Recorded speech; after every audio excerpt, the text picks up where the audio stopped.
All our lives, we spend our time convincing ourselves that our home is the best place for us, and that there's not another place out there that could be a home. And ultimately, we fell for a hook, line, and sinker until 2.5 years ago, when we moved to the island of Madeira. Bom dia! Have you ever dreamed of traveling the world, moving abroad, but you just aren't quite sure how to do it? Well, you found the right channel. With people constantly looking for ways to start that new adventure, but just not quite knowing how to do it, we want to show everyone that you don't have to be a millionaire.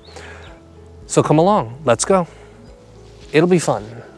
Vai ser divertido.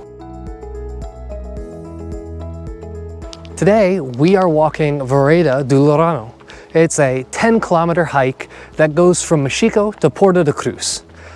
The start of the hike is alongside Oliveira, up above Mexico. And so all along it, you're looking back towards Mexico behind you, all the way down to the ocean. As you come around the bend, you eventually cross the ridge over to the ocean side as you approach Porto de Cruz. And over there, you're on a cliffside with an excellent view down to the ocean, walking on just a standard walking path, until eventually you descend down into this coastal town. It's an excellent little town with a rum factory and a good restaurant, although it's so busy nowadays. We haven't been in it forever. And we've walked this trail many times, and we love it. But to be honest, for a lot of new people, this trail is probably a little bit scary. It takes some courage to walk up so high with the cliff face as you get closer into Porto de Cruz, especially if you have a fear of heights. So I wanted to pose this question. How much are you willing to challenge your fears for that new adventure that you want to make? Tell us in the comments. We challenge you not to wait. Tell us in the comments where you dream of going. Then, take the steps to make it happen.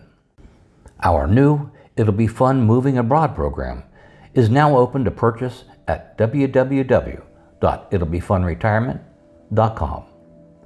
You will find a discount code in the description of this video as well as in the comment section. Grab it and join us on your own grand adventure. When we first started this whole adventure, we came to find that we had so many more fears than we could have imagined at the start. Some of them we talked about with friends and family in order to gain some confidence that everything would be all right.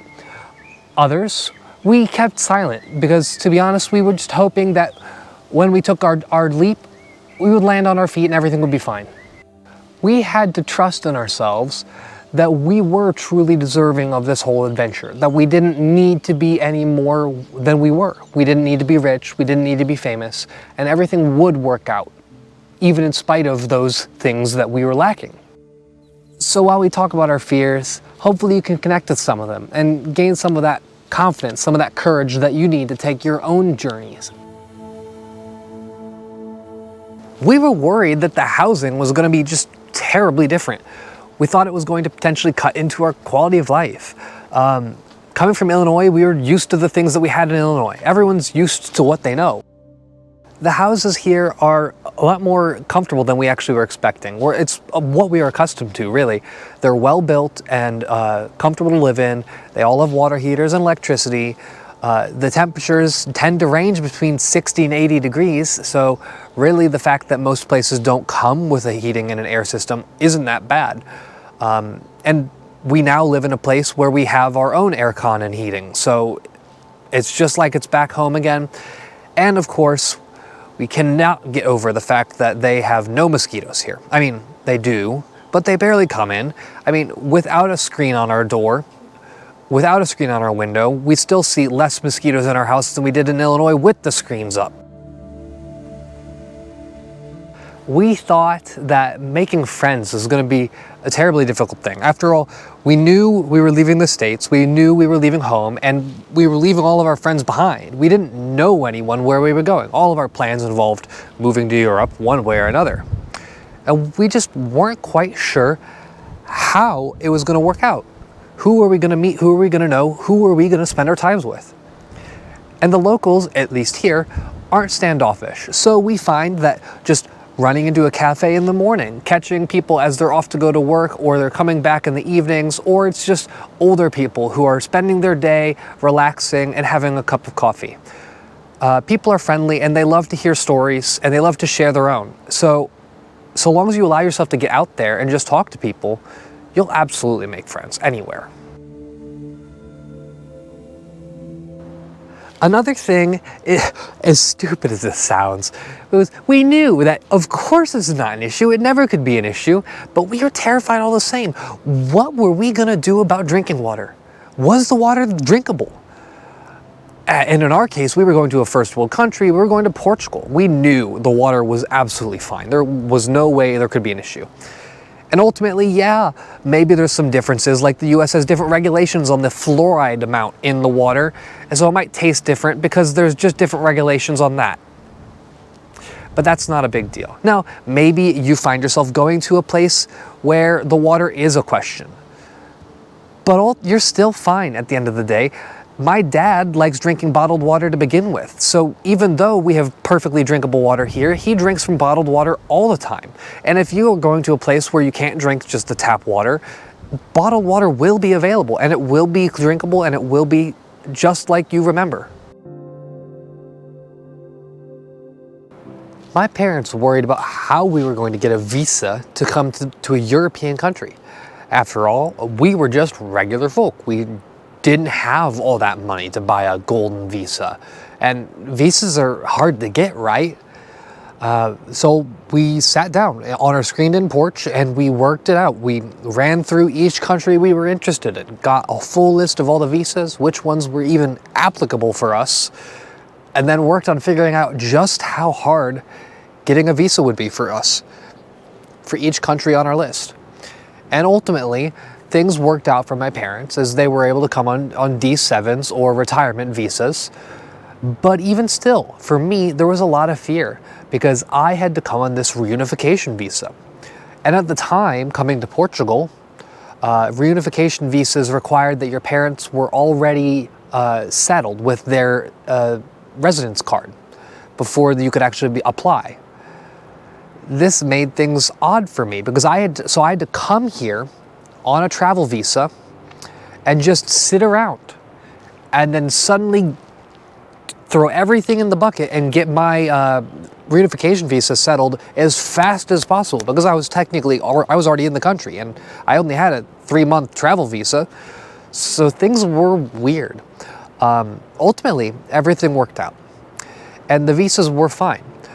I got my residence card just like them and we're living here comfortably. But it is a big question mark.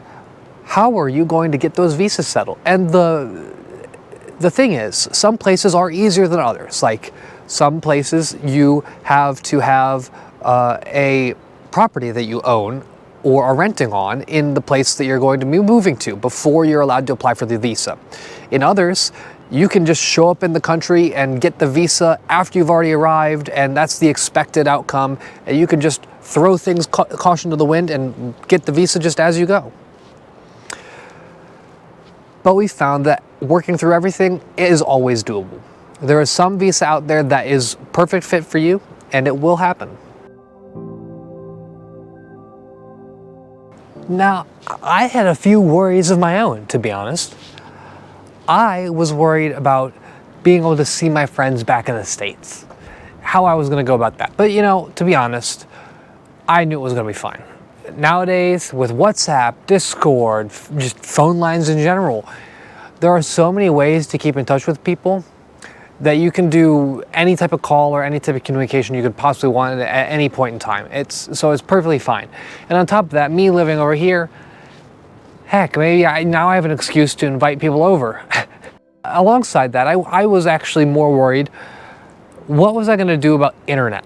Because I knew I was going to need good internet. It wasn't something I could possibly shirk on. I was really worried that it was going to be spotty, that maybe the providers were going to be bad and they were going to make the service cut in and out, or there was just going to be bad connection in general. And while all of these are valid concerns, in most places nowadays, internet is good. A lot of places around the world also have like fiber optics, that sort of thing. I mean, we didn't have that in where we lived in the States before we came. So if these are things that you're going to be needing, though, I would look into it, because there are some places like the Philippines, for example, where good internet is not even remotely a guarantee. Last but not least, we had this terrible fear. What were we going to do with our pets? We didn't want to leave them behind, but how were we supposed to bring them with us leaving the country? This is just something we'd never tackled before, and anyone with pets, this is probably right at the top of your list for something that you're afraid of. And I'm just going to go outright and say it. I can't really go over the whole thing right here, right now, so I'll send you over to a video of ours where we talked about bringing our pets over, and alongside that, go to our website and download our pet checklist to help yourself bring your pets with you when you go on this trip. It's a big ordeal, but it will go smoothly, and there's so many people that are willing to help you along the way. It will be fine. At the end of the day, I just kind of wanted to say, fears are just that. They're fears. They don't necessarily come from a place of founded truths. A lot of them are just inklings and rumors that are stuck on our minds, and they aren't true when you really get down to it. Just keep this in mind as you go through your own adventure. The mist will clear, and you will have an absolutely wonderful time, so long as you just allow yourself to do so. Enjoy this journey. It'll be fun.